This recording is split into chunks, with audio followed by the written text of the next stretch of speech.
आज हमारा बहुत ही इम्पोर्टेंट ये टॉपिक है, सचेतन बनो। ये श्री माताजी साहित्य संचयन, इसका खंड है 3। इसके अंदर 2 नंबर बिंदु है सचेतन बनो। हम अपनी सत्ता के एक नगण्य से भाग के प्रति सचेतन हैं। अधिकांश भाग में हम अचेतन हैं। यही अचेतनता हमें अपनी अपरिष्कृत प्रकृति से नीचे बांधे रखती है और उसमें किसी परिवर्तन तथा रूपांतर को रोक देती है। अचेतना के द्वारा ही अदिव्य शक्तियां हमारे अंदर घुस आती हैं और हमें अपना गुलाम बना लेती हैं। तुम्हें अपने आप के बारे में सचेतन होना होगा। तुम्हें अपनी प्रकृति और प्रवृत्तियों के प्रति जागृत होना होगा। तुम्हें यह अवश्य जानना होगा कि तुम किसी चीज को क्यों और कैसे करते हो, कैसे सोचते या अनुभव करते हो। तुम्हें अपने हेतुओं कि क्यों काम कर रहे हो, किसके लिए काम कर रहे हो, और कर्म के प्रेरकों को, कर्म आपका शुरू कहां से हो रहा है, उन गुप्त या प्रकट शक्तियों को समझना होगा जो तुम्हें चलाती हैं। वास्तव में तो यूं कहें कि तुम्हें अपनी सत्ता की संपूर्ण मशीन के सभी कलपुर्जों को अलग अलग करके जानना होगा। एक बार तुम सचेतन हो जाओ तो इसका अर्थ है कि तुम चीजों के बीच में अंतर कर सकते हो और खरे को खोटे से अलग कर सकते हो। तुम देख सकते हो कि कौन सी शक्तियां तुम्हें नीचे की ओर खींचती हैं और कौन सी ऊपर उठने में सहायता देती हैं। पर ये तो तब हो जब आपने साधना अपनाई हो। पहले व्यक्ति एक सीमा तक कॉन्शियस हो सकता है, काफी सीमा तक, पर उसमें एक लिमिट रहती है। और जब तुम सही को गलत से, सत्य को असत्य से, दिव्य को अदिव्य से अलग करके जान सको तो तुम्हें सख्ती से अपने इस ज्ञान के अनुसार कार्य करना चाहिए। अर्थात दृढ़ता से एक को स्वीकार करके दूसरे को अस्वीकार करना होगा। यह द्वंद्व पग पग पर उपस्थित होगा और हर एक पग पर तुम्हें अपना चयन करना होगा। पर चयन करोगे किस आधार पे? भाई, जीवन का उद्देश्य आपका जो होगा उसी के आधार पे तो चयन करोगे, नहीं चयन का मतलब ही नहीं निकलता। तुम्हें धैर्यवान, अनवरत प्रयासरत और चौकन्ना रहना होगा। योगियों की भाषा में बिना सोए चौकन्ना तुम्हें दिव्यता का विरोध करने वाली किसी भी अदिव्य चीज को किसी भी प्रकार का मौका देने से सदा ही इनकार करना होगा। ये केवल तभी हो सकता है जब आपने जीवन में कोई निश्चित उद्देश्य स्थापित किया हो। उच्चतर जीवन का, दिव्यतर जीवन का आपने उद्देश्य अपने सामने रखा हो और सच्चाई से रखा हो। ये एक बड़ी विचित्र बात है कि जीवन में कौन सी चीज है जो आपको इस ओर प्रेरित करती है। भावना एक चीज है। सामान्यतः व्यक्ति तामसिक अवस्था से बच्चा है, वो घोर तामसिकता के अंदर पैदा होता है, जिसको जगत का कोई आभास नहीं होता कि जगत किस तरीके से कार्य कर रहा है। बच्चे का एकमात्र तरीका ये है, कोई भी बच्चा है, कि मेरे को चीजें प्राप्त हो जाएं, मेरे को मिल जाए, मेरे को खिलौना मिल जाए, मेरे को भोजन मिल जाए, मेरी पूर्ति हो गई, उसके बाद में मेरे को कोई मतलब नहीं है। उसको इसका आभास भी नहीं है कि कोई सामूहिक व्यवस्था भी है, कोई और भी है। उसको बिल्कुल सेंस नहीं है, मेरे को मिलना चाहिए। और यदि बिगड़ा हुआ बच्चा है तब तो बात ही क्या। अब धीरे धीरे उसको माँ बाप क्या सिखाते हैं? आप 4 जनों का काम करोगे तो वो भी समाज में बेटा जाना पड़ता है, सुख दुख के अंदर जाना पड़ता है। ऐसे आप व्यावहारिकता निभानी पड़ती है, समाज है ये, इसमें चीजें देखनी पड़ती है। आपके मन में तो आ गई, पर इस तरीके से नहीं कह सकते, इस तरीके से आचरण नहीं कर सकते। धीरे धीरे धीरे धीरे आपको सामूहिकता में जीना सिखाया जाता है। अभी कोई आध्यात्मिकता नहीं आई, अभी धीरे धीरे धीरे धीरे सामूहिकता का नियम कि ऐसे बोलना चाहिए, ये एटिकेट्स हैं, ये हम पढ़ के गए थे। जो नैतिकता का बोध है वो इसीलिए है कि आपके मानसिक भाग है वो ये चाहता है कि आपके दूसरे जो भाग हैं, ये हम पढ़ के गए। नैतिकता का बोध ये क्या करता है?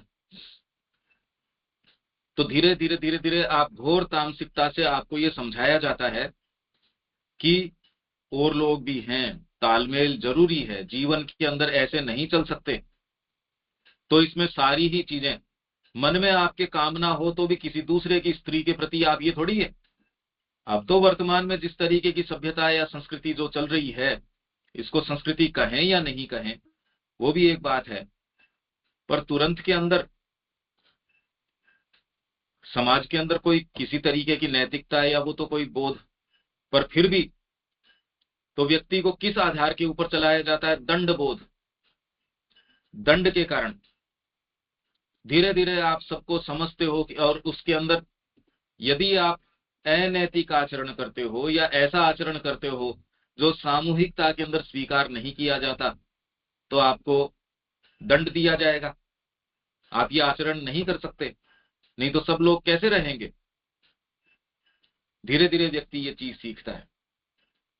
इसके अंदर यदि अच्छी उसको स्कूलिंग हुई है, संगीत है, साहित्य है, कला है, अगर इसके अंदर प्रवेश नहीं है तो व्यक्ति निरा पशु है। यदि उसका प्रवेश इन चीजों के अंदर नहीं है, संगीत के अंदर प्रवेश नहीं है, तो कोई अच्छी गहरी चीज में प्रवेश नहीं है, साहित्य में नहीं है, विचारों में प्रवेश नहीं है, तो यहाँ जीवन हमारा जबरदस्ती है। ये जीवन का लाभ क्या है फिर बाद में कि आप में कोई अच्छे विचार, अच्छी चीज, फिर जीवन के अंदर आप प्राणिक जीवन जी रहे हैं, समाज का जीवन जी रहे हैं। धीरे धीरे इस तरीके से ये आप ये देख रहे हैं कि ये मैं इस तरीके से काम करूंगा तो मेरे को ये प्राप्त होता है, पर अब इसके साथ साथ संगीत के माध्यम से, कला के माध्यम से, साहित्य या फिर धर्म के माध्यम से आपको किसी और चीज में भी रस आने लगता है। केवल आपको मेरे को प्राप्त हो जाए, अदरवाइज बच्चा होता है वो घोर तामसिक। धीरे धीरे धीरे धीरे राजसिकता आती है, राजसिकता के अंदर कितनी चीजें व्यक्ति सीख जाता है, पर अभी भी आधार उसका खुद के ऊपर ही है। केंद्र जो है उसका मैं, मेरी तुष्टि, पर वो मेरी तुष्टि और अच्छी हो सके तो सामूहिक लोग भी उस तुष्टि का, भाई आप ये कहते हैं कि आप भी सुखी तब रहोगे जब समाज ठीक रहेगा, तो आपको ये बात समझ में आने पे इससे कोई अहंकार नहीं चला गया, आपका ईगो नहीं चला गया, अपने ऊपर केंद्रितता है वो नहीं चली गई, पर अपने ईगो को पोषित करने के लिए आपने अपना और एक बड़ा दायरा बना लिया। आपने कहा भाई ये ठीक रहेंगे तो मैं भी ठीक रहूंगा। बच्चे को ये बात नहीं समझ में आ सकती, धीरे धीरे आपको ये बात समझ में आ सकती है कि 4 जनों के, अरे समाज में बैठे हैं, इसमें अपन जेब से पैसा लग भी जाता है, ये जरूरी है भाई। एक हाउसिंग सोसाइटी है वो चल नहीं सकती, हर जना कहे मैं इसमें पैसा नहीं दूंगा तो आपके पार्क सही नहीं रहेगा, रोडें ठीक नहीं रहेगी, आपकी कोई चीज सुचारू नहीं चलेगी, तो आप कहे पैसा तो देना पड़ेगा। और फिर बाद में इसको आप धीरे धीरे सहर्ष करना शुरू करते हो, अरे यार मंदिर के अंदर मन करके पैसा देंगे, जबरदस्ती क्या बात है इसमें। अब धीरे धीरे धीरे धीरे आप कोई दूसरी चीज के प्रति भी ओपन हो रहे हो। अभी विचार उतने नहीं आ रहे, अभी सात्विकता में हमने प्रवेश नहीं किया। फिर इससे धीरे धीरे धीरे धीरे हो सकता है आप में ये विचार आए कि मेरे को प्रिय क्या लगता है वो नहीं, सही क्या है, इसमें तो बहुत बड़ा अंतर आ जाएगा। केवल ये विचार करना कि प्रिय क्या है और ये विचार करना कि उचित क्या है, तो व्यक्ति धीरे धीरे ये सोचता है कि जो उचित है वो करना चाहिए। अब काफी समय हो गया, मैंने प्रिय को तो खूब ढूंढ लिया, प्रिय मिला भी नहीं। अगर भगवान की कृपा हो और व्यक्ति को ये विचार आ जाए कि मैंने प्रिय के पीछे तो अपना पूरा जीवन दे दिया, पर अभी उचित क्या है, श्रेष्ठ क्या है, श्रेयस्कर क्या है, वो करना चाहिए। फिर व्यक्ति दूसरे तरीके से करना शुरू कर देता है, पर ये करते करते जीवन बीत जाता है। इसके अंदर अपने अलग अलग भागों के बारे में भी आप समाज से सैंपल उठाइए, वो कितना सचेतन है। वो तो बहुत ज्यादा सचेतन है नहीं। डीपर भागों के बारे में जो माँ और श्री अरविंद कह रहे हैं उसके विषय में तो बहुत कम सचेतनता मिलती है। कुछ लोग भक्ति के अंदर चले जाते हैं, उनका एक अपना एक है।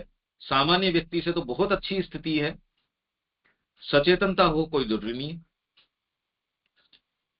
सचेतनता कब आएगी? जब भीतर से कोई आपके भाग आ जाएगा, वो नई चीज लेके आए। नहीं तो सचेतनता का मतलब क्या है, ये बताइए। सचेतन और अचेतन, अभी वर्तमान में जिस तरीके का समाज है, जो शिक्षा दी जा रही है, वो तो ये है कि आपकी प्राणिक कामना जो है, मेरे को ये प्राप्त हो जाए।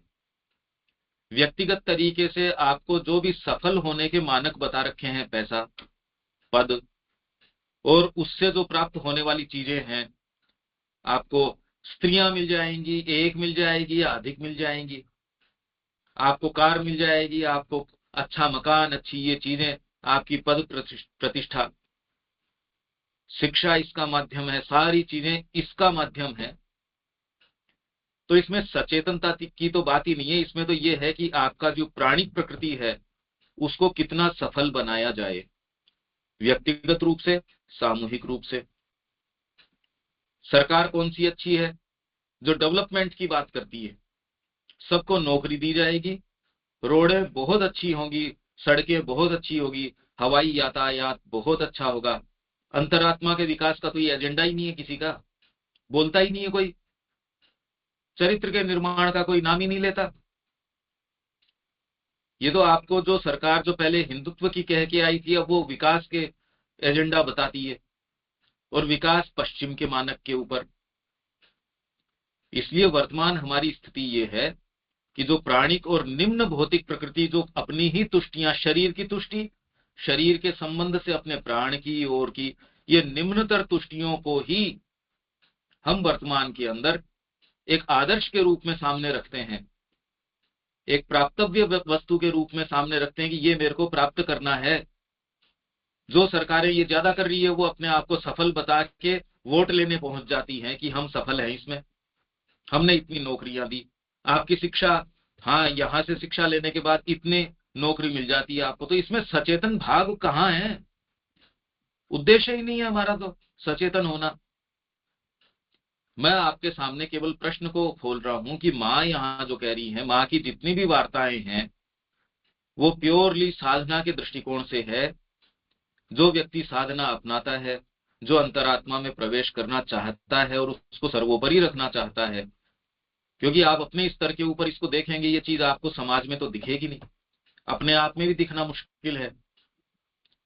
अगर वो उद्देश्य आप लेके चल रहे हो तो सचेतन होना नहीं होना उसका मतलब ही नहीं निकलता, उस बात का अर्थ नहीं निकलता ना। आप रोज व्यसन करते हैं और फिर बाद में कह रहे हैं दिन के अंदर मैं ऑर्गेनिक फूड खाता हूं। अब ये तो दोनों बातें का कोई मतलब ही नहीं निकलता। इन दोनों बातों का क्या अर्थ निकलता है कि शाम को मैं एक बार थोड़ा सा एक विषाक्त कोई भोजन कर लेता हूं, बाकी पूरे समय तो मैं केवल वो ही खाता हूं। ये तो कोई बातें नहीं होती। तो मैं जिस बिंदु को आपके सामने रख रहा हूं, यदि आपके अंदर कोई ऐसा भाग नहीं है जो उच्चतर जीवन के लिए, कोई ऐसे आदर्श के लिए जीना चाहता है, तब तक तो सचेतन होने का मतलब ही नहीं है।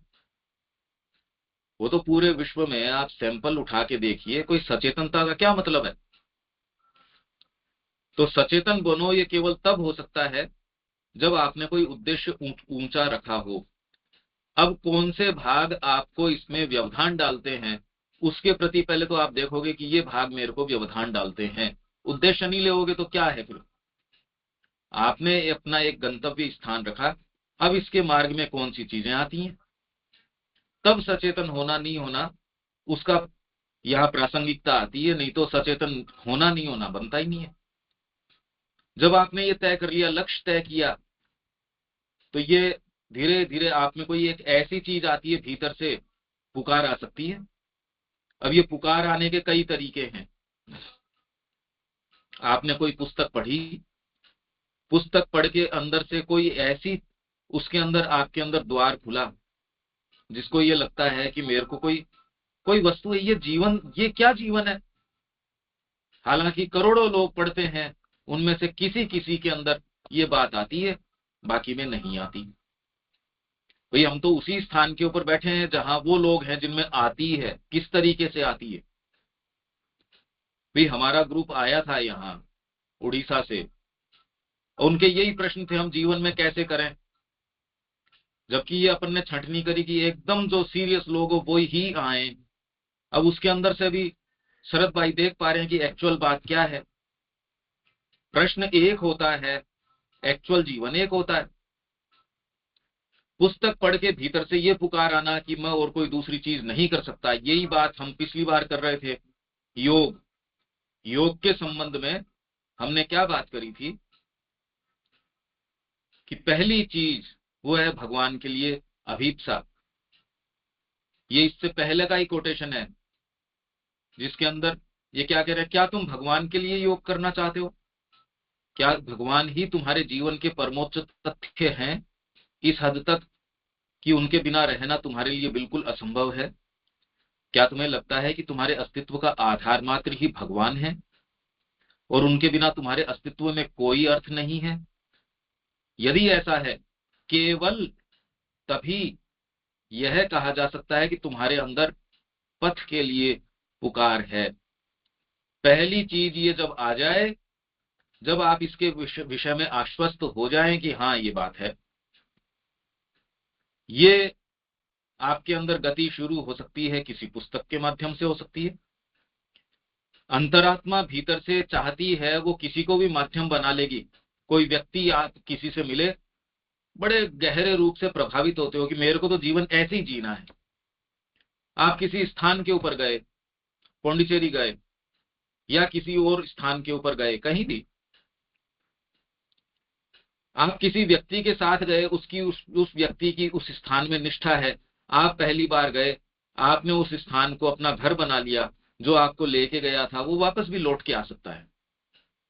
क्या बात है, माँ के पास कितने लोग गए, पहले ही दृष्टिपात में कितने लोग हैं वो दोबारा लौट के गए ही नहीं, गए ही नहीं। इसके अंदर आपके प्रांत से कितने कितने लोग हैं।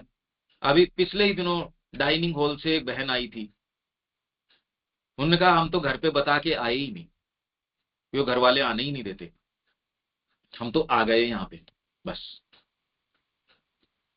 जब ऐसी ललक हो, ऐसी पुकार हो माँ के लिए, तब इसके बाद में आपकी ये साधना में सचेतन बनो वाली बात आती है। उससे पहले किसके विषय में सचेतन बनोगे ये तो बताइए। आपको जब जाना ही नहीं है, आपके अंदर ये पुकार ही नहीं है, तो सचेतन तो ठीक है, अनुशासन तो जीवन में लाना चाहिए। मेरे को सुबह समय पे उठना चाहिए, उससे आपका जीवन ठीक हो जाएगा। ये हमने पिछली बार बात करी थी। आप सद्भावना से जी पाएंगे, आप एक अच्छे नागरिक की भूमिका निभा पाएंगे, आप एक धार्मिक तरीके से रह पाएंगे, इतना आप कर लेंगे। सचेतन बहुत ज्यादा बनने, क्योंकि एक लिमिट से ज्यादा सचेतन कैसे बनोगे? आपको कहीं की फोटो लेनी है तो दूर खड़े होके लेोगे तब तो फोटो ले सकते हो। धरती की अगर फोटो लेनी है तो आपको धरती से दूरी पे खड़ा होना पड़ेगा। अपने आप के भागों का विश्लेषण करना है तो इनसे थोड़ी तटस्थ होकर दूरी पे खड़ा होना पड़ेगा, नहीं तो फोटो कैसे लोगे? आपको इनको भागों को देखना है, आपको इससे दूरी के ऊपर खड़ा होना पड़ेगा।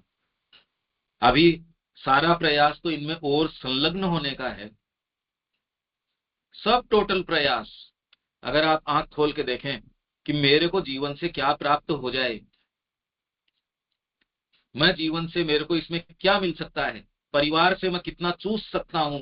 परिवार आपसे चूसने की कोशिश करता है, आप परिवार से चूसने की, परिवार समाज से चूसने की, समाज आपसे चूसने की, और इस पूरी व्यवस्था को आप एक तंत्र का नाम दे देते हैं। ये एक शासन तंत्र है, ये एक आर्थिक तंत्र है, ये तंत्र है, वो तंत्र है, जिसके अंदर हर जना एक दूसरे की पॉकेट को देख रहा है, हर जना अपना स्वार्थ पूर्ति कर रहा है। देख लीजिए,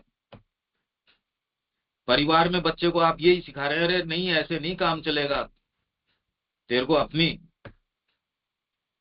आपको ये उद्देश्य सामने रखा जा रहा है कि किसी के सिर के ऊपर पांव रख के ही आगे जाना पड़ेगा, आपको प्रतिस्पर्धा रखनी पड़ेगी आपको, जिसमें ये हेल्दी प्रतिस्पर्धा है, इसके अंदर ये अनहेल्दी है, अब ये नाम भी हो गए। कहने का मतलब ये है कि आपको इस भीड़ के अंदर एक दूसरे को धक्का मार के, कोहनी मार के आगे बढ़ना पड़ेगा। जो बढ़ पाता है वो आगे चला जाता है। व्यापार के अंदर नैतिकता क्या है? इसके अंदर जो बड़ी मछली है वो इसके अंदर जिंदा रह पाती है। अब जिस तरीके का काम हो गया उसमें अकेली मछली रह नहीं सकती, तो बड़ी बड़ी मछलियां, आप बड़े बड़े जितनी भी कंपनियां हैं वो टाई अप के अंदर आ रही है, गाड़ियां बनाने की कंपनियां हैं वो जुड़ रही हैं, सब टोटल कंपनियां। क्या है ये? कोई नैतिकता थोड़ी है इसके अंदर। उनको लग रहा है यार जिंदा रहने के लिए ये चीज जरूरी है।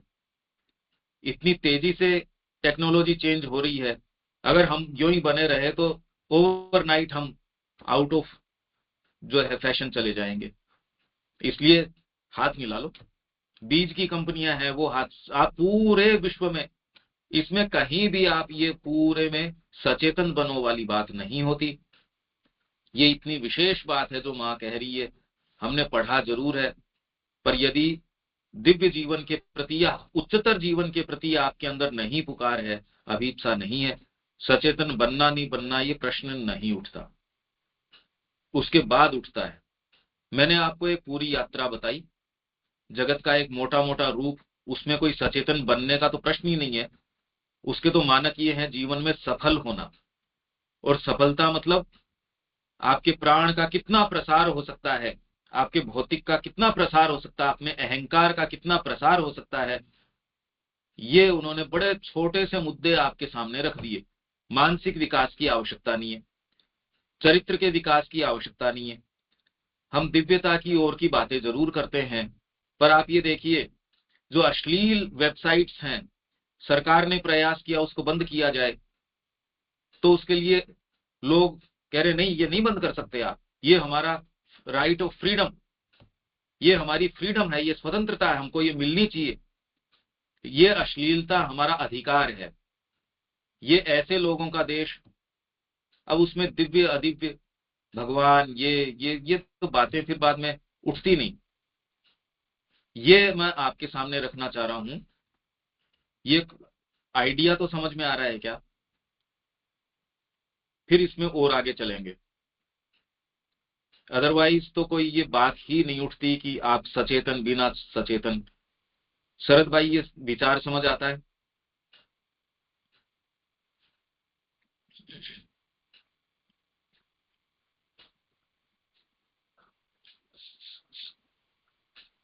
या किसी को भी और कोई है ये विचार आप समझ पा रहे हैं क्या? कोई भी बोलिए इसके अंदर, तो हम आगे चलें।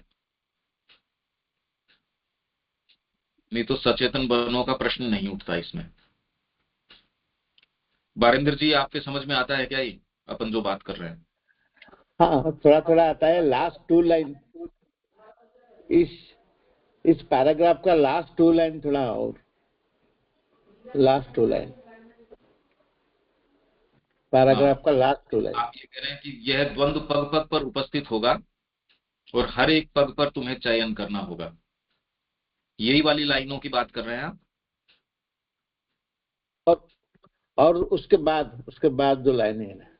ठीक है, इसमें मैं इससे ऊपर से चलूंगा, बाद में इससे ऊपर से चलूंगा। देखिए, जब आपने एक उद्देश्य लिया जीवन के अंदर, हमारे लिए वो उद्देश्य, सारे यहाँ बैठे हैं उनके लिए उद्देश्य है माँ श्री अरविंद।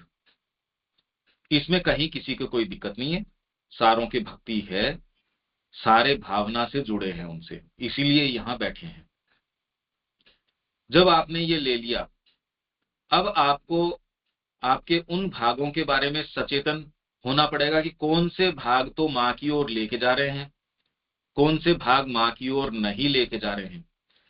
क्या ये आप अंतर कर पाते हैं क्या? पहले तो ये बताइए, क्या ये पता चल पाता है कि ये माँ की ओर गति है और ये माँ के विरुद्ध गति है? हाँ जी बारिंदर जी। हाँ, मैंने मेरे को तो पहले सचेतन, मैंने पहले चाहना होगा कि मैं जाऊंगा जरूर, माँ के ओर जाएंगे जरूर, इसलिए मैंने सचेतन होना चाहिए। नहीं इसके वो लिए ठीक तो है, ये तो सही है आपकी बात। वो तो आपने हाँ, एक निर्णय कर लिया कि मेरे को ये यात्रा करनी है। यस। अब इस यात्रा के अंदर मेरे को कौन से साधन चाहिए और कौन से साधन नहीं चाहिए। आप अगर बर्फ के इलाके की यात्रा करने वाले हैं तो इसके अंदर कौन कौन से आपको ठंड के कपड़े चाहिएंगे, उसके अंदर गर्मियों के कपड़े नहीं लेके जाएंगे। या आप यात्रा कर रहे हैं तो इसके अंदर ये चीज लाभ करेगी, ये चीज लाभ नहीं करेगी। आपकी आपका स्वास्थ्य अभी इस समय ठीक नहीं है तो आप ये देखते हैं कि इस समय मेरे लिए भोजन ठीक रहेगा, या ये वाला भोजन ठीक रहेगा, या ये ठीक नहीं रहेगा। आपने ये तय कर लिया मेरे को माँ की ओर जाना है। क्या अभी आपको इस चीज का आभास है कि कौन सी चीज आपको माँ के मार्ग में सहायता पहुंचाती है और कौन सी चीज है वो उनसे दूर रखती है? इसका आभास है क्या? हाँ, इसमें इसमें फर्क जानना चाहिए। वही तो हमारा हमारे लिए कार्य है, हमारे लिए साधना है।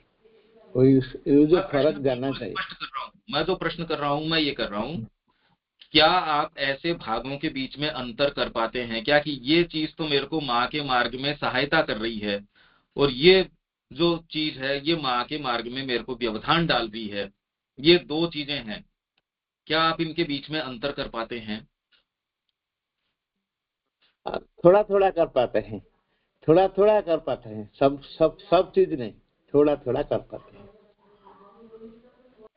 हाँ, तो कौन सी वो बातें हैं जो आपको इसके अंदर लाभ पहुंचाती हैं? वो कौन सी बात है जो आपको मार्ग के अंदर लाभ पहुंचाती है? मेरे को स्वाध्याय पाठ पढ़ने के, ओरिजिनल फिलोसॉफी को पढ़ने से कुछ कुछ ज्ञान आता है, कुछ कुछ साधना करने में सहायता आता है। इसीलिए स्वाध्याय से मन लगता है।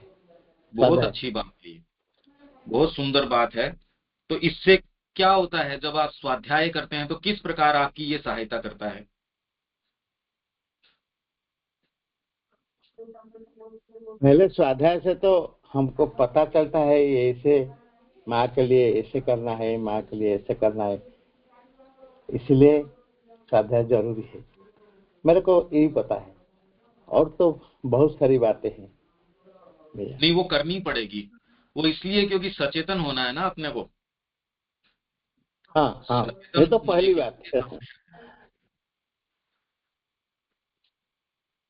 और कौन सी चीजें व्यवधान डालती हैं? स्वाध्याय तो बहुत इंपॉर्टेंट चीज है। तो मैंने यही बताया कि साहित्य है, कला है, संगीत है। स्वाध्याय आपको एक नया प्रकाश देता है, उस प्रकाश के माध्यम से आप ये देख पाते हो कि कौन सी चीजें, कौन सी वाली बातें हैं जो आपको व्यवधान डालती हैं। हमारा जो ये तो परिवार है समझना ना, है हाँ जी।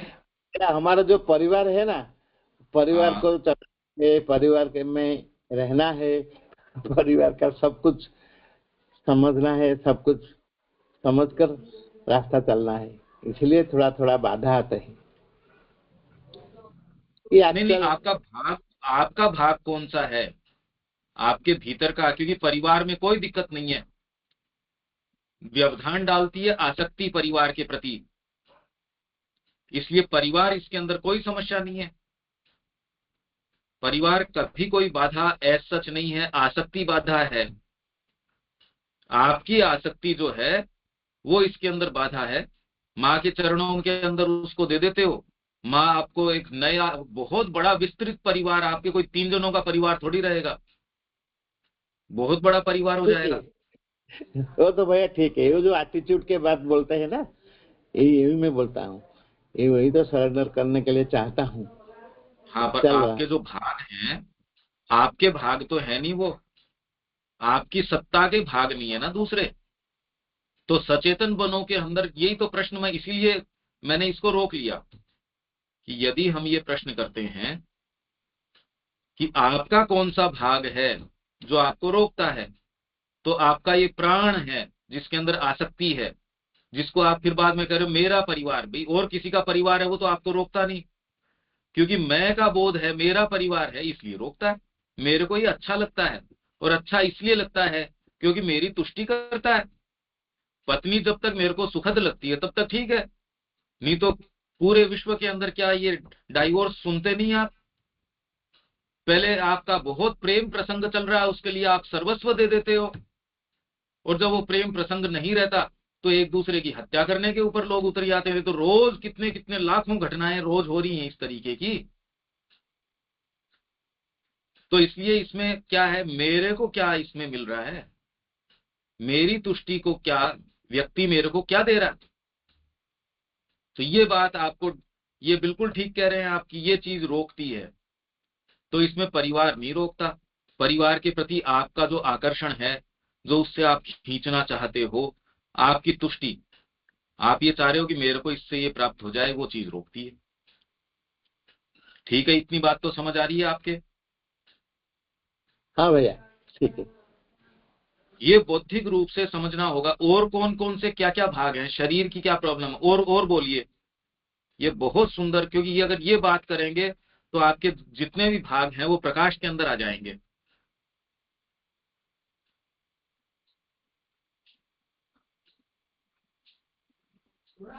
शरीर भी थोड़ा धोखा देता है। शरीर बहुत भी। धोखा देता है, थोड़ा नहीं, बहुत हाँ, धोखा देता है। बहुत धोखा थोड़ा। देता है, ठीक है। नहीं नहीं, बहुत और वो बहुत धोखा देता है। कैसे देता है ये बताइए, कैसे कैसे? शरीर की, शरीर के प्रत्येक अंग ठीक नहीं है हमारा, इसलिए हम साधन कर रहे नहीं, हैं अभी। उससे अभी साधन शरीर, कर रहे हैं। वो दिक्कत अलग है। वो भाग आपको इतना दिक्कत नहीं देते। शरीर के अंदर आप ये देखेंगे, प्राण का जो प्रवेश है, शरीर की तो प्रकृति एक तरीके की है। शरीर को सबसे ज्यादा तोड़ता है आपका प्राण। शरीर चाहता है एक, और आपका प्राण चाहता है एक। आपकी जीभ आपका आपके हाथ में थोड़ी है। तो शरीर की गलती नहीं है, शरीर तो बहुत अच्छा हमको साधन दिया है भगवान ने, पर लगभग शरीर को प्राण की प्रकृति है वो तोड़ डालती है। ये आप बिल्कुल देख सकते हैं इस चीज को। क्या जीभ के ऊपर कंट्रोल रह पाता है क्या? शरीर थोड़ी कहता है, शरीर तो कहता है नहीं, मेरे को नहीं करना ये। प्राण कहता है कि तोड़ डालो। तो इसलिए क्या ये आपने महसूस किया है? हाँ हाँ, महसूस किया है। क्योंकि शरीर प्राण इसके लिए, इसको सब ट्रेन करना है। हमने पूरा तो नहीं ट्रेन करता है, अब तक ट्रेन करना है।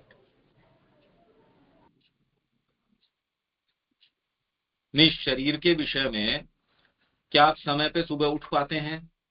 भोजन के प्रति आपके अनुशासन है? थोड़ा थोड़ा है, संपूर्ण नहीं, पूरा नहीं है। संपूर्ण नहीं, इसको पूरा स्ट्रिक्ट नहीं। करना पड़े। कोई भी माँ के मार्ग में जाना चाहता है, अनुशासन आपका लागू कर दीजिए भोजन के प्रति। 4 ऑस्टेरिटीज 4 लिबरेशंस माँ ने कहा, 4 तपस्याएं और 4 उससे मुक्तियां। तो इसके अंदर स्ट्रिक्ट, एकदम स्ट्रिक्ट कर दीजिए कि आपका भोजन, क्या शब्द आप बोल रहे हैं, क्या कौन सी चीज कर रहे हैं, तब आपके सारे। तो आपने कहा ये सेंटेंस मेरे को समझ नहीं आ रहा, वो यही कह रहा है, ये सेंटेंस क्या बोल रहे हैं मैं आपको बता देता हूं। एक बार तुम सचेतन हो जाओ तो इसका अर्थ है कि तुम चीजों के बीच में अंतर कर सकते हो, खरे को खोटे से अलग कर सकते हो।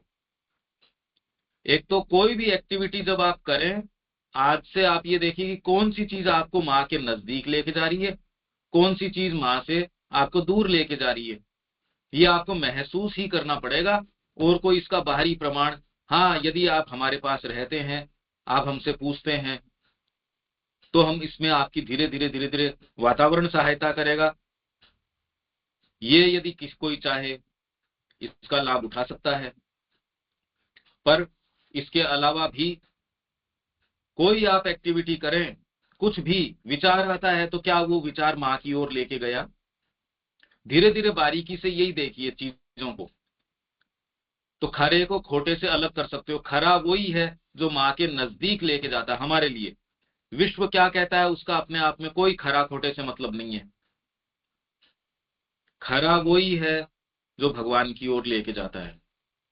खोटा वो है, कितना भी अच्छा लगता हो, वो बिल्कुल असत्य है यदि मां से दूर लेके जाता है। ये हमारा प्रमाण है।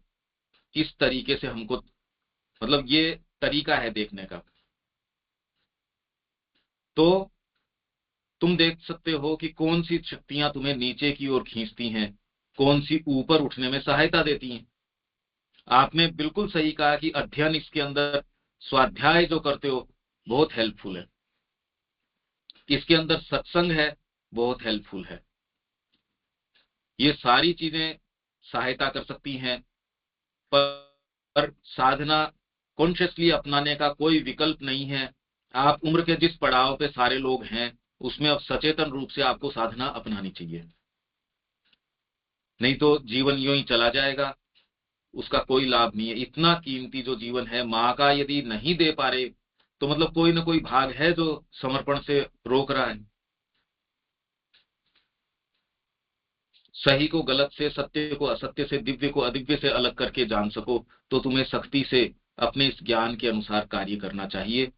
दृढ़ता से एक को स्वीकार करके दूसरे को अस्वीकार। तो शरीर के अंदर कौन कौन सी चीजें हैं, प्राण के अंदर कौन कौन, तो मैं इसके अंदर ये आपसे ये बात कह रहा हूं कि आपको शक्तियों के बीच में कि कौन सी आपको सहायता पहुंचा रही है, कौन सी आपको दूर कर रही है। आज से आप इस बारे में सचेतन रूप से सोचना शुरू कर दीजिए।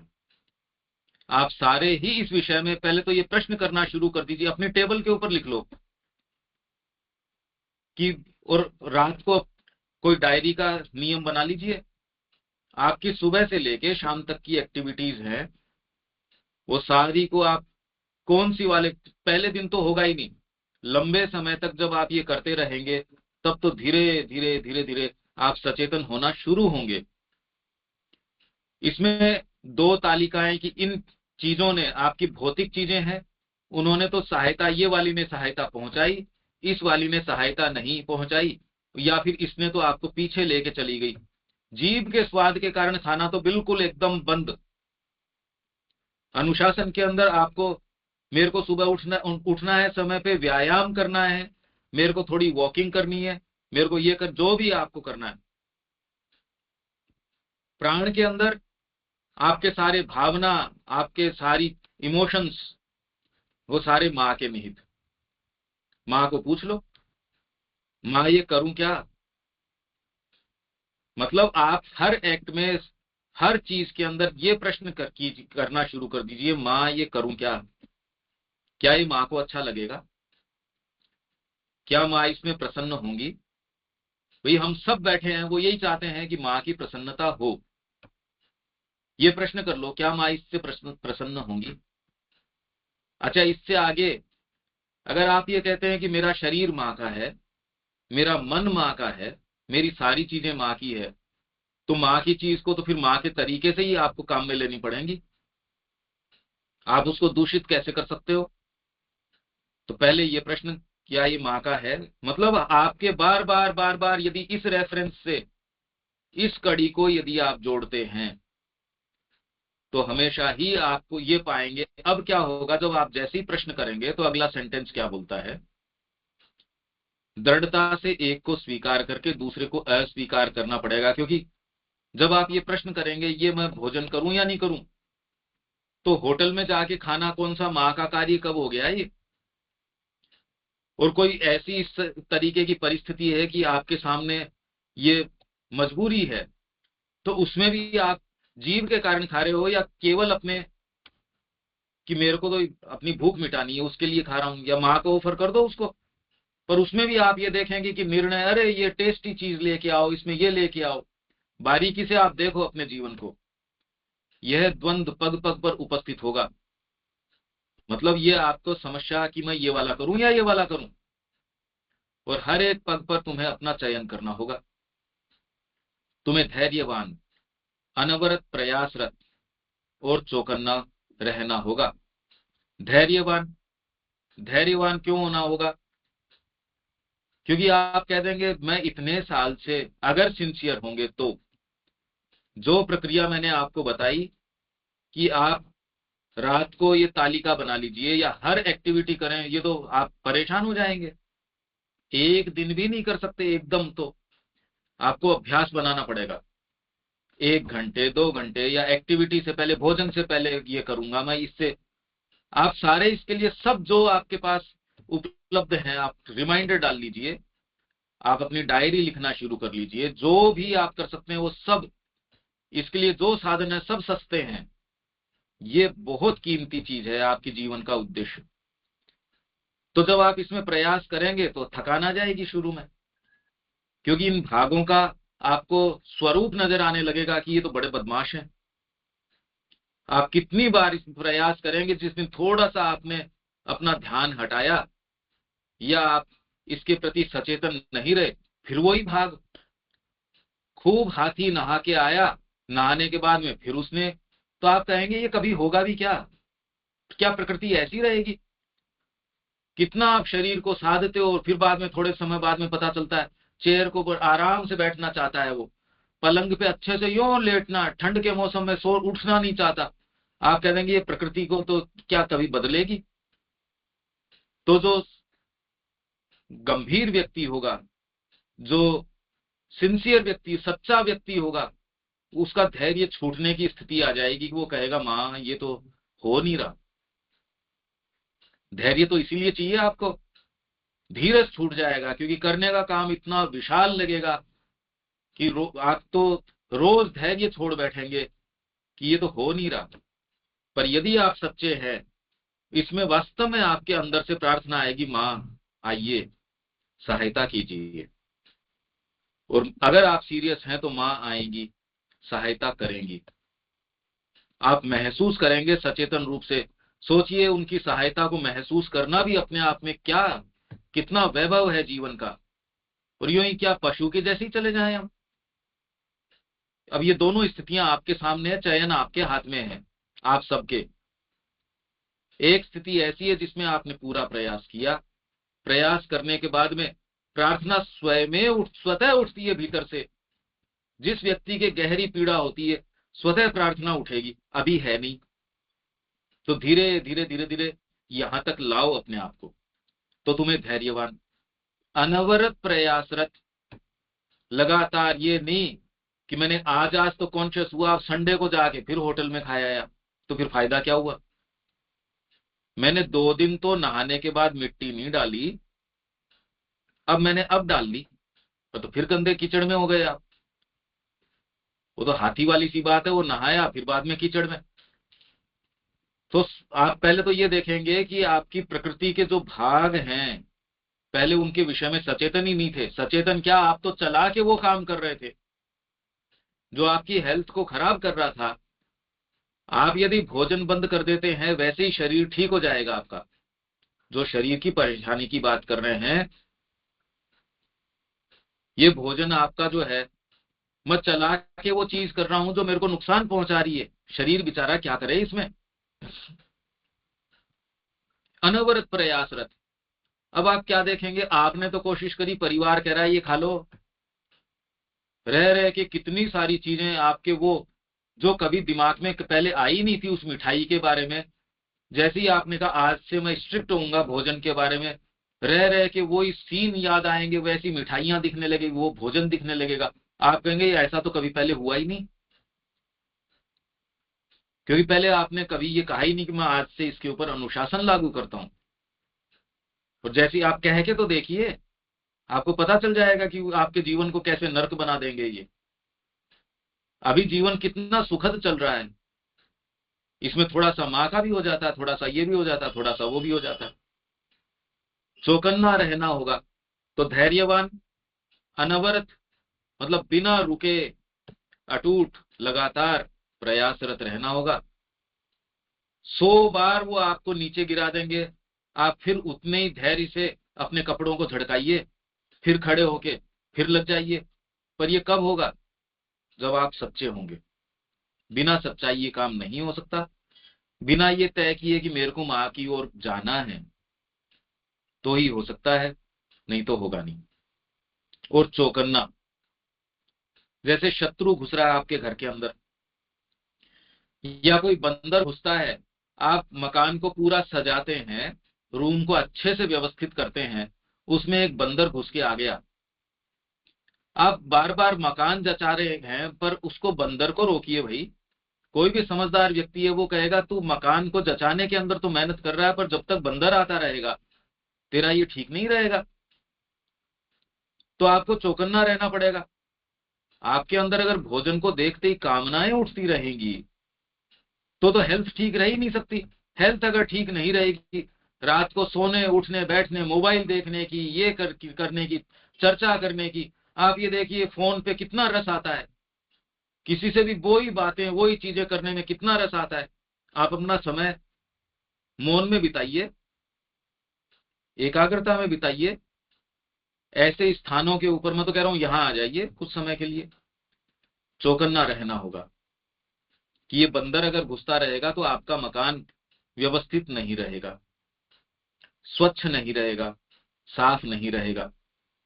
आपकी रसोई के अंदर अगर कुत्ता प्रवेश करेगा, अब बताइए कोई भोजन खाने लायक रहेगा क्या वो? यहाँ तो एक क्या पता नहीं कैसे कैसे पशु घुसते हैं हमारे अंदर, कैसी कैसी कामनाएं, कैसी कैसी चीजें। तो जो माँ के मार्ग में चलने वाला व्यक्ति है, धैर्यवान, अनवरत प्रयासरत, चौकन्ना, और जितने भागों के बारे में उसको पता चल गया, अभी तो जितना पता चलेगा उतना ही चलेगा, सारों का तो पता नहीं चलेगा। योगियों की भाषा में बिना सोए चौकन्ना, मतलब अगर सो गए, ढीले पड़ गए, अरे भैया अब ठीक है, अब नहीं, अब तो ये मेरा 6 से 7 या शाम को 8 से 9 टीवी देखने का टाइम है, मेरा तो ये करने का टाइम है। अरे तो फिर तो दूसरी चीजें भूल जाओ। मैं पूरे दिन तो ये करूंगा, बस इतनी देर मेरे को ये व्यसन है, ये मेरे को सिगरेट पीने की आदत है, बस इतनी देर बिना सोए चौकन्ना तो हुई नहीं फिर ये बात। तो वहीं से प्रवेश कर जाएंगे। मैंने अपनी जो जमीन है उसके चारों तरफ फेंसिंग कर दी, एक जगह मैंने दरवाजा खुला रख लिया, वहीं से पशु घुस आएंगे, उसमें क्या जरूरी है फिर ये बताइए? आपने चारों तरफ आपके फेंसिंग करी जमीन के, अगर दो दो तरफ खुला छोड़ दिया, अब वहीं से घुस आएंगे, उसमें क्या बात है? बिना सोए तुम्हें दिव्यता का विरोध करने वाली किसी भी अदिव्य चीज को किसी भी प्रकार का मौका देने से सदा ही इनकार करना होगा। यही बात मैं इतनी देर से, पर ये तो पहले अभी तो पता ही नहीं लग रहा। और पता लगेगा किस आधार के ऊपर कि मेरे को मां की ओर जाना है। ये यदि आपने निर्णय सचेतन रूप से नहीं लिया है तो कभी भी आप ये इन पे अंकुश लगा ही नहीं सकते। किस आधार पे लगाओगे? जब जाना ही नहीं है मेरे को माँ के पास, तो आपके पास दो चीजों का चयन चयन तो तब होगा ना जब आपने कोई चीज तय करी है, नहीं तो चयन क्या है? अभी तो ये है कि मेरे को खूब अच्छे से भोजन में भी रस लेना, परिवार में भी रस लेना, इसमें भी रस लेना, उसमें भी रस लेना। सचेतन होने का और कोई लक्ष्य की ओर जाने की तो बात ही नहीं उठती। अब इसके अंदर आपके कोई कोई कोई कोई जो भी बातें, क्यों जी बारेंद्र जी, आपकी ये बातें तो अब क्लियर हो रही हैं? बहुत बहुत क्लियर हो गया, बहुत क्लियर हो गया, लेकिन करना तो चाहिए ना, इसलिए। ये तो अब आप इतने समर्थ हैं, इतने सचेतन, तो अब कोई इतना तो आपको करना ये तो व्यक्तिगत रूप से हर जने को करना पड़ेगा। एकदम प्रैक्टिकल तरीके से सरल भाषा के अंदर मैंने ये बात कही है। ठीक है। हाँ जी, सुप्रभा जी, आप क्या कुछ किसी को भी कुछ कहना है क्या इसके अंदर? इसमें अपने पास अभी 7-8 मिनट हैं, आप प्रश्न करेंगे तो सबके लिए ये सहायक होगा। हाँ भैया, नमस्ते भैया। नमस्ते। अच्छी तरह से आप समझाए, लेकिन हमारे ऊपर तो निर्भर करते हैं ना, व्यक्तिगत रूप में निर्भर करता है हम कैसे पसंद नापसंद चीज ये सब देखना है। काम हाँ करने से भी देखना है क्या हाँ माँ को क्या अच्छा लगेगा और नहीं हाँ लगेगा, ये सब हाँ हमको हमारा ऊपर ही निर्भर करता है। हाँ। सब समझ के, लेकिन हाँ हम कोशिश तो कर रहे हैं। ठीक है भैया। इसमें एक चीज आपको सहायता, अच्छा सहायता कौन कौन सी चीज करती है आपको, और इसके अंदर कौन कौन से भाग आपको रोक लेते हैं, आप इसके बारे में सचेतन हैं क्या? शरीर क्या करता है, प्राण क्या करता है, मन क्या करता है, क्या इनको अलग अलग कुछ कर पाते हैं क्या आप?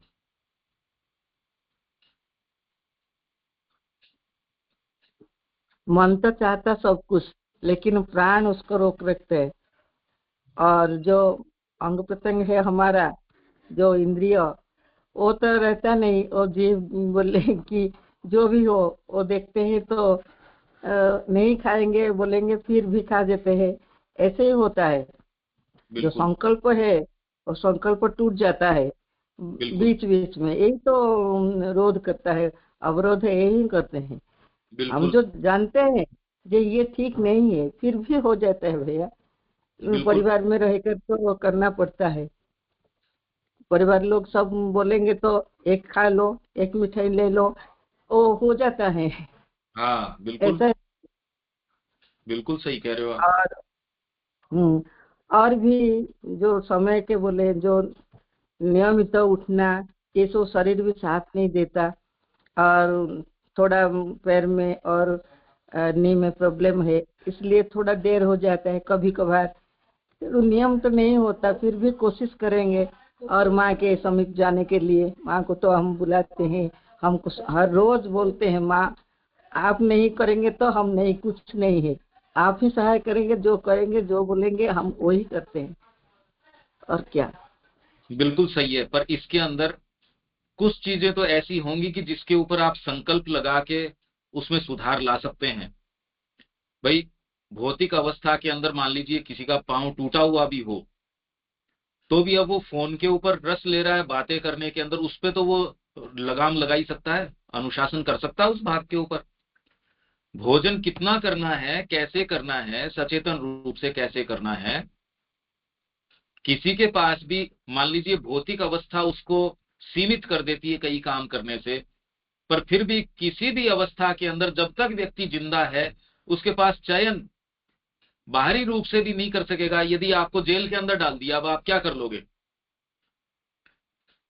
पर इसके अंदर भी मां को तो बुला ही सकते हैं। किसी भी क्षण आपको पूरी परतंत्रता तो हो ही सकती ही नहीं, स्वतंत्र तो आप हो ही। उस स्वतंत्रता का लाभ उठा के आप चयन कौन सी चीज का करते हैं। मन में आप ये तो कह ही सकते हैं, मैं मां का वर्ण करता हूं। आप किसी भी क्षण जब आप ये कहेंगे, आप कह के देख लीजिए, इसमें बहुत अंतर आ जाएगा। यदि आप ये कहेंगे कि मैं इस क्षण माँ क्या चाहती है वो चाहता हूं, तो आपके उसी एक्टिविटी में चाहे आप वो मिठाई खा रहे हैं, पर अंतर आ जाएगा। मैं आज का दिन मेरा माँ को ऑफर करता हूं, मैं ये वाली क्रिया माँ को ऑफर करता हूं, तो उसके अंदर उसमें उस क्रिया में अंतर आ जाएगा। उस ये आप लगातार पूरे समय सुबह से लेकर रात तक ये तो प्रयास कर ही सकते हैं। इसमें तो क्या दिक्कत है? इसमें तो कोई भी आपको रोक सकता ही नहीं, किसी को भी कोई रोक सकता ही नहीं इसमें। हाँ, अपने एक जिद है, जिद जो अटल रखेंगे तो कोई कुछ नहीं करेगा। हाथ हमारा क्या मुंह में क्या ठूस देगा क्या? हम नहीं खाएंगे नहीं खाएंगे बोल के, हमारे ऊपर ही निर्भर करते हैं कि हम कितना संकल्पबद्ध है। यही करना है हमको, जो करेंगे हम बिल्कुल संकल्प लेकर करेंगे तो ये करेगा मैंने करेगा। इस समय मैं उठूंगा, मैं उठूंगी, ऐसे करने से ही होगा। हमको बिल्कुल पता है बिल्कुल भैया, सब चलता है, लेकिन फिर भी कोई कोई बाधा आ जाता है। लेकिन खाना पीना को तो मैं कुछ ये कर देती हूँ, जितना खाएंगे उतना ही रखेंगे, को खाना खाएगा नहीं खाएंगे वो सब देखती हूँ। लेकिन वो जो प्राण का जो है ना, जो शरीर का जो ठीक ठाक नहीं है, थोड़ा तकलीफ होता है, इसलिए थोड़ा इधर उधर हो जाता है। चलेगा, माँ को बुलाती हूँ हर रोज। नहीं, अब इसमें ये है, कोई भी क्षण ऐसा है, कर पा रहे हैं या नहीं कर पा रहे हैं, माँ को बुलाने से तो कोई रोक नहीं सकता आपको। उस क्षण माँ को बुला लो, माँ आ जाओ। आप ये देखेंगे कि उस स्थिति के अंदर भी आपको पता लगने लगेगा, दूसरे को, सामने वाले को नहीं पता लगेगा। आपको लगता कि हाँ फर्क तो आया है, माँ के हस्तक्षेप से वो स्थिति में परिवर्तन आ गया। और अगर आप सिंसियर होंगे तो आपके, देखिए इसी जगत के अंदर व्यक्ति संभावनाओं को लेके आगे बढ़ जाता है, और किसी व्यक्ति के सामने संभावनाएं पड़ी भी रहती है, वो उसका लाभ नहीं उठा सकता। क्यों? क्योंकि भीतर से कोई चीज होती है, वो उसका लाभ उठा लेता है। तो यदि आप सचेतन रहे, धैर्यवान, अनवरत प्रयासरत, ये सारी ओर चौकन्ना, ये अगर छूट जाता है फिर से पकड़ लो, धैर्य छूट जाता है फिर पकड़ लो। ये तो चाहेंगे ही कि आपके ये भाग नहीं रहें, उनको कैसे अच्छा लगेगा। पर ये कोई सी भी चीज हो, तुरंत उसको पकड़ लीजिए, फिर मार्ग में लग जाइए। तो आप ये पाएंगे कि 2 महीने में, 3 महीने में, 6 महीने में, जितना भी है, आपने यात्रा करी है। और अगर ये दबाव आप पीछे से नहीं रखते तो स्थितियां निगल जाएंगी। ये जगत आपको, आपका स्वयं का निम्नतर प्रकृति है वो आपको निगल जाएगी, आपका शरीर निगल जाएगा, आपकी एस्पिरेशन को, हमारी अभीप्सा को निगल जाएगी। हत्या हो जाएगी ये अंतरात्मा की, जिसके लिए आप यहाँ आए हो वो ही नहीं करके जाओगे तो आपको अपने पूरे जीवन का दृश्य आपके सामने दिखाया जाए कि आपने ये किया, कैसा लगेगा? आप ये प्रश्न एक बार करके देखिए कि आपको सारी संभावनाएं थी जीवन के अंदर, और आपने जीवन में ये निर्णय से ये है, यदि इसकी पूरी पिक्चर आपको दिखाई जाए, कैसा लगेगा? तो ऐसा नहीं होना चाहिए। हम ऐसी भयावह मूवी या पिक्चर नहीं देखना चाहते। हाँ भैया, ये तो अगर ठीक है, ठीक है, अगर हमको कोशिश ये, करूंगा आने के लिए। हम तो सब के लिए थोड़ा- है ये, हम सब के हाँ लिए भैया, ये बात है कि यदि ये पिक्चर बना के आपको दिखाई जाए कि आपके पास संभावना थी, आपने अपने संकल्प को क्यों नहीं रखा, सोते समय माँ का ध्यान क्यों नहीं किया? हमको कोई रोक थोड़ी रहा है, परिवार नहीं रोक रहा, कोई नहीं रोक रहा इसके अंदर। ये सारी चीजें करने से आपको कोई भी नहीं रोक रहा। आपको अच्छी लगती है वो, परिवार को बेचारे को क्यों दोष देते हो उसके लिए? अगर ये सारे को इकट्ठा करके और इसको आपके सामने पर्दे के ऊपर यूं दिखाया जाए कि ये आपके जीवन के अंतिम क्षण हैं, और इसमें आपको ये दिखाया गया कि आप आए किस लिए थे, ये आपने किया। क्यों बारेंद्र जी, समझ आ रही है आपको ये बात? भैया सब कुछ समझ में आ गया, लेकिन करना चाहिए, साधन करना है संकल्प साधना ले, करना है। संकल्प संकल्प ले। लेना। हाँ ठीक है, मेरे वाइफ भी मेरा साथ है अभी। अभी वो सुन रहा है, वो ठीक है, सुन रही है बात। ठीक है, ठीक है। पर मैं जो ये कह रहा हूँ इसको प्रैक्टिस में डालेंगे ना आप, है जी? प्रैक्टिस में डालना चाहिए। हाँ, इसको डिफरेंशिएट करना चाहिए। हाँ, वो तो डिफरेंशिएट आप करना तो ये चाहिए। कहिए नहीं मैं संकल्प लेता हूँ और इसको प्रैक्टिस में डालूंगा, बस इतना बोलिए आप तो। हाँ हाँ ठीक है, ठीक है, ठीक है। बहुत और बढ़िया कोई? लगा। शरद भाई? शरद भाई इस अलग जगह में है, उसका फोन में चार्ज नहीं है अभी। कोई नहीं, और कोई भाई बोलना चाहता है तो 5 मिनट का हमारे पास समय है। आप अपना संकल्प मुंह से बोल सकते हो कि मैं संकल्प लेता हूं, और उसका प्रभाव आपके जीवन पे आएगा। आप में यदि सिंसियरिटी है तो आप ये बोलिए और इसका प्रभाव आपके जीवन पे आ जाएगा। पंकज भाई नमस्ते। नमस्ते। समस्त भाइयों को नमस्कार। भाई, सच बात है, दिन में जो भी करते हैं हम लोग, दिन भर में 24 घंटा में कम से कम रात को सोने के टाइम एक बार याद जरूर करना चाहिए, दिन भर में मैं क्या करी हूँ, कौन सा काम माँ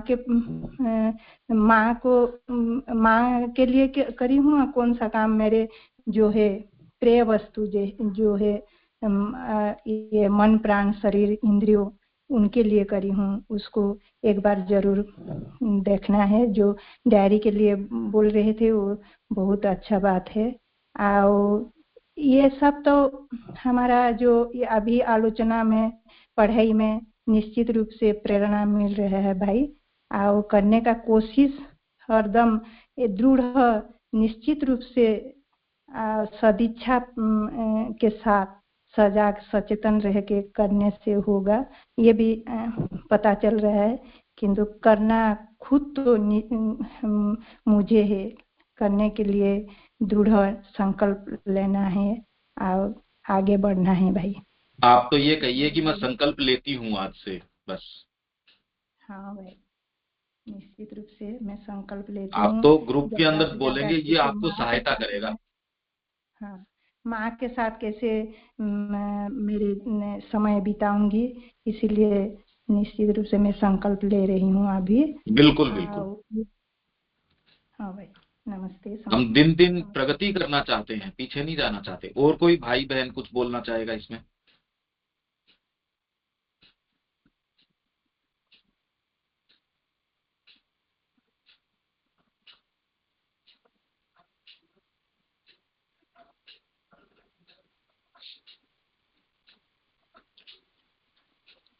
किसी को भी कोई बात हो?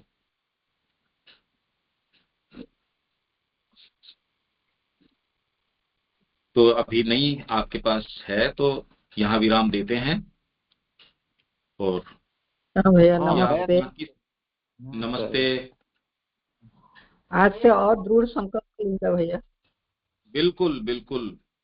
और अगली बार संकल्प मिलेंगे तो हम यही व्यक्ति नहीं मिलेंगे, अब एकदम आगे बढ़े हुए व्यक्ति मिलेंगे। ठीक है, ठीक है, ठीक है। नमस्ते जी। नमस्ते।